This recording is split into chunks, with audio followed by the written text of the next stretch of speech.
कल यानी कि 17 मई को होने वाली है एलआईसी आईपीओ की लिस्टिंग। जी हाँ दोस्तों, इस देश का सबसे बहुचर्चित और आज तक का सबसे बड़ा आईपीओ कल हमें स्टॉक मार्केट के अंदर डेब्यू होता हुआ देखने को मिलेगा। लेकिन उससे पहले जो हमारे पास इस आईपीओ के ग्रे मार्केट से जो संकेत आ रहे हैं वो कुछ अच्छे संकेत हमें आते हुए देखने को नहीं मिल रहे। इसका जो जीएमपी वो बिल्कुल क्रैश हो चुका है। सो आज के इस वीडियो के अंदर मैं आपके लिए लेके आया हूँ एक ऐसी लिस्टिंग डे स्ट्रेटेजी जिसके अंदर आपको एक बहुत ही अच्छा प्रॉफिट इस आईपीओ के अंदर से हो सकता है। सो दोस्तों, अगर आप चैनल पर पहली बार आए तो प्लीज़ चैनल को सब्सक्राइब करें, वीडियो को लाइक करें और अगर आपका कोई भी किसी प्रकार का सुझाव या फिर और कोई क्वेरी हो तो कमेंट सेक्शन में जरूर पूछें। और अगर आपने अभी तक भी हमारे टेलीग्राम चैनल को भी ज्वाइन नहीं किया तो आप हमारे टेलीग्राम चैनल को भी ज्वाइन कर सकते हैं, जिसका लिंक मैंने डिस्क्रिप्शन के अंदर दे रखा है, जिसके ऊपर मैं आईपीओ का जीएमपी सबसे पहले अपडेट करता हूँ। सो दोस्तों, जैसा कि आपको पता है कल हमें एलआईसी आईपीओ की लिस्टिंग होती हुई देखने को मिलेगी और एलआईसी आईपीओ का जितना बड़ा साइज था उतना ही बड़ा इस आईपीओ की हमें हाइप बनती हुई देखने को मिल रही थी और इस आईपीओ को रिस्पांस भी ठीक ठाक देखने को मिला। लेकिन जैसे कि मार्केट की कंडीशंस का आपको पता है, मार्केट की कंडीशंस में गिरावट आती गई, मार्केट के अंदर अच्छी खासी गिरावट आ चुकी है और अब हमें जो एलआईसी का आईपीओ का ग्रे मार्केट प्रीमियम जो कि 95 रुपीज़ तक जाता हुआ देखने को मिल चुका था, वो अब वापस गिर के नेगेटिव के अंदर जा चुका है। तो इस हिसाब से मैं आपको इस वीडियो के अंदर ये सारी इन्फॉर्मेशन देने वाला हूँ। लेकिन सबसे पहले हम बात करते हैं एलआईसी आईपीओ के सब्सक्रिप्शन से। तो दोस्तों, जैसा कि मार्केट के अंदर बातें चल रही थी कि एलआईसी आईपीओ को इतना तगड़ा रिस्पांस देखने को नहीं मिलेगा, तो वो सारी बातों को झुटलाकर यहाँ पे हमें बहुत ही अच्छा रिस्पांस देखने को मिला। क्यूआईबीज की तरफ से ये आईपीओ लगभग 2.83 टाइम्स हमें सब्सक्राइब होता हुआ देखने को मिला। एचएनआईज ने भी 2.91 टाइम्स इस आईपीओ के अंदर एप्लीकेशंस लगाई। रिटेलर्स की तरफ से भी एप्लीकेशन हमारे पास लगभग 2 टाइम्स के आसपास देखने को मिली और एम्प्लॉइज और पॉलिसी होल्डर कैटेगरी के अंदर तो इस आईपीओ के अंदर बहुत ही ज़्यादा एप्लीकेशंस हमें लगती हुई देखने को मिली। अब अगर हम बात करें एलआईसी आईपीओ के अंदर रिटेलर्स की एप्लीकेशंस की, तो रिटेलर्स ने लगभग 73,37,575 एप्लीकेशंस लगाई थी, जो और आज तक का रिकॉर्ड है और ये रिकॉर्ड हमें आने वाले कई सालों के अंदर टूटता हुआ देखने को नहीं मिलने वाला। इसके अंदर अगर हम बात करें तो लगभग हमारे पास 10 लाख के आसपास एप्लीकेशंस रिजेक्ट हो चुकी थी। उनमें या तो पेमेंट अच्छे से नहीं हुई या फिर और कोई टेक्निकलिटी की वजह से वो रिजेक्ट हो चुकी थी। तो हम मान के चलते लगभग हमारे पास 60 लाख एप्लीकेशंस रिटेलर्स की आई हैं इस आईपीओ के अंदर।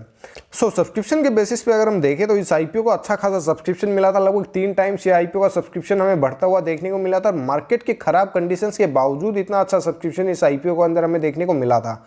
आईपीओ का साइज भी हमारे पास बहुत ही बड़ा था, 20,500 करोड़ के आसपास का आईपीओ का साइज था। तो इस हिसाब से हमारे पास लगभग आप मान सकते हो कि 60 लाख करोड़ रुपए इस आईपीओ के अंदर आ गए मार्केट के इस खराब सेंटीमेंट के हिसाब से, यानी कि कंपनी के अंदर विश्वास तो है लोगों को। अब मैं आपको इस इशू की कुछ बेसिक डिटेल्स बता देता हूं। जैसा कि आपको पता था कि इस आईपीओ का जो प्राइस बैंड था वो था 902 टू 949 रुपीज़ और एक लॉट के अंदर आपको 15 शेयर्स अलॉटमेंट मिली होगी अगर आपने एप्लीकेशंस लगाई हैं तो। और अगर आपने रिटेल कैटेगरी के अंदर एप्लीकेशंस लगाई हैं तो आपको लगभग अलॉटमेंट मिल ही गया होगा। अब हम बात करें इसमें जो सबसे बड़ी बात है रिटेलर्स के लिए, वो थी ये जो 45 रुपीज़ का डिस्काउंट था। इसके वजह से रिटेलर्स इस आईपीओ के अंदर हमें अभी तक भी सेफ देखने को मिल रही, यानी कि इस आईपीओ की लिस्टिंग अगर हम ग्रे मार्केट के हिसाब से मान के चले तो अभी तक भी रिटेलर्स इस आईपीओ के अंदर प्रॉफिटेबल हमें देखने को मिल रहे हैं।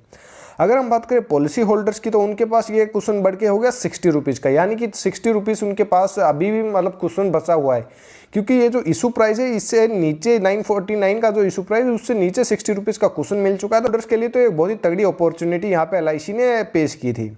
सो अब हम बात करते हैं एलआईसी का मार्केट कैप कितना निकलने वाला है। तो अगर हम बात करें एलआईसी अगर अपने लोअर प्राइस बैंड के आसपास भी लिस्ट होती है, जिसकी संभावना अभी तो हमें बिल्कुल ना के बराबर लग रही है, तो एलआईसी का जो मार्केट कैप हो जाएगा वो हमारे पास हो जाएगा 5,70,515 करोड़। और अगर हम बात करें मार्केट कैप के हिसाब से तो एलआईसी इंडिया की हमें टॉप 5 कंपनीज के अंदर आती हुई देखने को मिल जाएगी इसकी स्टॉक मार्केट के अंदर डेब्यू होने के साथ साथ। तो इसका जो सबसे इम्पोर्टेंट जो फैक्टर हमें देखने को मिलेगा वो ये मिलेगा कि जैसे ही एलआईसी इंडिया की टॉप 3 कंपनीज के अंदर आ जाएगी, इसका मार्केट कैप हमें इतना बड़ा देखने को मिल ही रहा है, तो इसके साथ साथ आप एक बात को नोट करके चलिए कि हमें जो एलआईसी है ये निफ्टी के अंदर भी हमें आती हुई देखने को मिलेगी, सेंसेक्स के अंदर भी हमें आती हुई देखने को मिलेगी, इंडेक्स के अंदर हमें ये, उस हिसाब से आप ये मान सकते हो कि एलआईसी के अंदर हमें बहुत ही बड़ा इंस्टीट्यूशनल बाइंग होती हुई देखने को मिलने वाली है। और एलआईसी का जो पोर्शन होने वाला है निफ्टी और सेंसेक्स के अंदर वो भी अच्छा खासा होने वाला है, यानी कुछ अच्छी खासी परसेंटेज एलआईसी को मिलने वाली है। सो इस हिसाब से अगर हम देखें तो इस कंपनी का प्रोस्पेक्टस हमारे पास बहुत ही अच्छा खासा है और आगे मतलब अगर हम लॉन्ग टर्म की सोचें तो सेंसेक्स और निफ्टी के साथ साथ इस कंपनी में भी अच्छी खासी ग्रोथ की अपॉर्चुनिटी हमें देखने को मिलती है। और अगर हम बात करें इंडिया के अंदर, कंपनी मार्केट लीडर है। इंडिया में LIC जो इंश्योरेंस सेक्टर है उसके अंदर बिल्कुल एक तरफा किंग है, और यही हमारे पास आप मान सकते हो कि ओनली कंपनी जिसके पास लगभग 62% का शेयर है कंट्री के अंदर। और अगर हम बात करें जो भी कंपनीज हमारे पास ग्लोबल कंपनीज है, जैसे कि US की कंपनीज है, तो उनके पास भी, किसी भी कंपनी के पास आप मान सकते हो कि 25% से ज़्यादा शेयर उसके खुद के नेशन के अंदर भी नहीं है। और LIC की बात करें तो इसके पास 62% है। और अगर हम बात करें वैल्यूएशंस की, तो LIC की वैल्यूएशंस तो हमें बिल्कुल बहुत ही अच्छी वैल्यूएशंस देखने को मिल रही है। आपको याद होगा हमें IRCTC का IPO आता हुआ देखने को मिला था, उस IPO को भी अच्छा खासा सब्सक्रिप्शन मिला था, और उसकी जो प्राइस थी वो बहुत ही, मतलब गवर्नमेंट ने बहुत ही अच्छी प्राइस रखी थी IRCTC की। और उसके बाद आपने देखा होगा कि कुछ दिनों के बाद उस शेयर के अंदर हमें अच्छी खासी यहाँ पे बहुत ही तगड़े गेन्स होते हुए देखने को मिले, और अब वो स्टॉक बहुत ही अच्छे गेन, अगर इनिशियली कोई IPO होल्डर है तो उसको बहुत ही तगड़े गेन मिल चुके हैं। तो मैं ये तो नहीं कह रहा कि LIC के अंदर आपको IRCTC जितने गेन देखने को मिल जाएंगे, लेकिन अगर आपने इस IPO के अंदर एक एप्लीकेशंस लगाई है तो आपको उसके अंदर कुछ ना कुछ तो गेन देखने को मिलेगा। LIC ऐसी नहीं है कि कल बंद हो जाएगी। इसका कंपैरिजन हम पेटीएम के साथ, नाइका के साथ, या फिर और जो ये हमारे पास लेटेस्ट IPOs आए उनके साथ तो हम बिल्कुल ही नहीं कर सकते। सो इस हिसाब से अगर हम देखें तो LIC हमारे पास एक पोर्टफोलियो के अंदर रखने वाला शेयर बनता हुआ देखने को मिल रहा है। सो वो आपके ऊपर है कि आप उसे अभी लिस्टिंग के साथ साथ अपने पोर्टफोलियो के अंदर रखें, या फिर आप आगे चलकर उस स्टॉक की परफॉर्मेंस देख के फिर उसे अपने पोर्टफोलियो के अंदर जगा दें। सो हम आते हैं LIC के लिस्टिंग डे स्ट्रेटेजी के ऊपर। तो LIC का अभी अगर मैं आपको GMP बताऊं, तो जैसे कि मैंने आपको बता रखा है कि किसी भी IPO को अगर आपको GMP देखना है तो आपको www.financialguruji.in पर जाकर IPOs के GMP देख सकते हो। तो दोस्तों LIC IPO का अगर हम करंट का GMP की बात करें तो हमारे पास जो GMP निकल के आ रहा है वो माइनस का 28 रुपीज़, यानी कि LIC IPO का GMP हमें डिस्काउंट के अंदर देखने को मिल रहा है। और इसका जो इशू प्राइस था अपर प्राइस बैंड के ऊपर वो था 949 रुपीज़। LIC IPO का जो अभी करंट का GMP निकल के आ रहा है वो माइनस का 28 रुपीज़। तो इस हिसाब से अगर हम इसके लिस्टिंग प्राइस निकालें तो इसका जो हमारे पास लिस्टिंग प्राइस आने वाला है वो है 921 रुपीज़ के आसपास। और अगर हम इसके साथ साथ ये भी देखें कि जो रिटेलर्स हैं उनको डिस्काउंट कितना मिला है, तो ये आप देख पाओगे रिटेलर्स को डिस्काउंट मिला है 45 रुपीज़ पर शेयर। तो इस हिसाब से आप अभी भी अगर आपने रिटेल कैटेगरी के अंदर भी एप्लीकेशंस लगाई हैं तो आप अभी तक 17 रुपये के प्रॉफिट के अंदर हो LIC IPO के अंदर, अगर हमें लिस्टिंग इसके आसपास होती हुई देखने को मिलने वाली है तो। सो इस हिसाब से आप ये मतलब अभी जो आपकी सबसे बड़ी टेंशन थी वो ये थी क्या हमें LIC के IPO के अंदर लॉस होने वाला है, तो वो तो बहुत ही कम संभावना है हमें देखने को मिलने वाली है। अभी भी अगर हम बात करें तो आपको लगभग 17 रुपीज़ का प्रॉफिट होने वाला है मतलब एक शेयर के ऊपर। तो इस हिसाब से आपको लगभग आप यूँ मान सकते हो कि कुछ ज़्यादा गेन तो नहीं होगा, लेकिन अगर आपने एक लॉट के अंदर एप्लीकेशंस लगाई हैं तो हमारे पास जो गेन निकल के आने वाला है वो निकल के आएगा हमारे पास 255 रुपीज़, लेकिन कुछ ना कुछ गेन आपको मिलने वाला है। और अगर आपने एप्लीकेशंस लगाई थी आपकी जो पॉलिसी होल्डर कोटा के अंदर, तो उसके अंदर तो आपको घबराने की बिल्कुल ही ज़रूरत नहीं, क्योंकि आपको जिस प्राइस के ऊपर ये LIC का IPO मिलने वाला है वो आपकी लिस्टिंग प्राइस से बहुत ही नीचे होने वाला है। तो उस हिसाब से आपको घबराने की इस IPO के अंदर बिल्कुल भी ज़रूरत नहीं है। एज ए रिटेलर भी आपको इस IPO के अंदर नुकसान होने वाला नहीं है, और एज ए पॉलिसी होल्डर भी आपको इस IPO के अंदर कोई भी किसी भी प्रकार का नुकसान होता हुआ देखने को नहीं मिलेगा।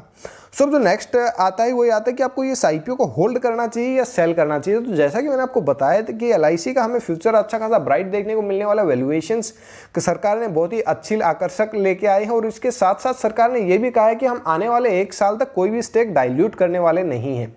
तो इस हिसाब से आपके लिए मतलब आगे भी स्टेबिलिटी स्टॉक के अंदर देखने को मिलने वाली है। सो आप इस स्टॉक को बिल्कुल होल्ड कर सकते हो। और अगर आपको यही है कि बस मुझे ओनली लिस्टिंग डे के अंदर ही गेन लेना या लॉस लेना है, उसके साथ निकल जाना है, तो लॉस की संभावना बिल्कुल कम देखने को मिल रही है। सो आप आपका गेन बुक कर सकते हो और आप एग्जिट ले सकते हो। लेकिन अगर आप as a long term investor हो और आपने बिल्कुल एक एप्लीकेशन लगाई है तो से 14,000 रुपये लगे होंगे, तो उससे आप बिल्कुल लॉन्ग टर्म इन्वेस्टमेंट कर छोड़ सकते हो। और इस स्टॉक के अंदर हमें आगे चलकर अच्छा खासा डिविडेंड देखने को मिलेगा और अच्छा खासा हमें यहाँ पे गेन्स और देखने को मिल सकते हैं। सो आती है बात इस IPO के अंदर, अगर आप प्री ओपन के अंदर ट्रेड करना चाहते हो तो आप कर सकते हो या नहीं कर सकते। तो इसके अंदर हमें जो सबसे इंपॉर्टेंट फैक्टर देखने को मिलेगा वो ये होगा कि आपको मैं टेलीग्राम चैनल के अंदर इस NSE और BSE का जो प्री ओपन का लिंक है वो मैं शेयर कर दूंगा, और उसके ऊपर आप प्राइस को ट्रैक करते रहिए। अगर LIC का IPO आपको कल मार्केट का सेंटीमेंट देखिए, अगर हमारे पास निफ्टी के अंदर भी कुछ तेजी है लगभग 100-125 पॉइंट की, और उसके साथ साथ LIC का IPO भी हमें मतलब लिस्ट होता हुआ देखने को मिल रहा है लिस्टिंग प्राइस के आसपास, तो हम इसके अंदर एक रिस्क ले सकते हैं। और हम इसमें बिल्कुल जो स्टॉप लॉस है वो भी हमको बिल्कुल पास का ही लगाना होगा, क्योंकि LIC IPO के अंदर आपको एक बार सेलिंग आती हुई देखने को मिलेगी। सो इस हिसाब से अगर आप प्री ओपन के अंदर ट्रेड करना चाहते हो तो ये थोड़ा रिस्की बेट हो सकता है। तो उसके लिए मैं आपको एक और स्ट्रेटेजी बताता हूँ कि जैसे ही इस आईपीओ की हमें लिस्टिंग होती हुई देखने को मिल जाएगी तो आपको 11 बजे के आसपास इस आईपीओ में जो मैक्सिमम हमारे पास सेलिंग होनी होती है वो हो जाती है। उसके बाद ये जो प्राइस है ये स्टेबल होने की कोशिश करता है और आप इसको मतलब ट्रैक करना स्टार्ट कर दीजिए। और जैसे ही मतलब आप 12-1 बजे तक देखिए और 12 बजे तक अगर इस स्टॉक ने थोड़ा बहुत भी मोमेंटम ऊपर की तरफ पकड़ लिया और मार्केट मजबूत है तो आप बिल्कुल इसके अंदर पोजीशंस ले सकते हो और उसको आप बिल्कुल लगभग 2 बजे के आसपास तक आप इस ट्रेड को रख सकते हो और आपको जो प्रॉफिट होगा उससे बुक कर सकते हो या जो लॉस होगा वो बुक कर दीजिए, क्योंकि इस पोजीशन को आपने बिल्कुल ट्रेडिंग के लिए लिया है तो आप इसे लॉन्ग टर्म के लिए रखने के लिए ना सोचें। अगर आपने लगभग आप यूँ मान सकते हो कि 11 बजे 11:30 बजे के आसपास अगर आपने पोजीशन लिए तो आप लगभग 2 बजे के आसपास निकल जाएं, क्योंकि जो ज़्यादातर आईपीओस के अंदर जो निकल के आ रहा है वो यही है कि वो लास्ट क्या हमें जो 1 से 1.5 घंटा है उसके अंदर अच्छी खासी सेलिंग देखने को मिलती है, तो उस हिसाब से आप बिल्कुल 2 बजे के आसपास वापस निकल सकते हो। सो दोस्तों आई होप आपको ये वीडियो अच्छी लगी होगी। अगर आपको वीडियो अच्छी लगी है तो प्लीज़ चैनल को सब्सक्राइब करें, वीडियो को लाइक करें और अगर आपका और कोई भी किसी प्रकार का सुझाव या फिर क्वेरी हो तो कमेंट सेक्शन में जरूर बताएं। This is financial Guru signing off.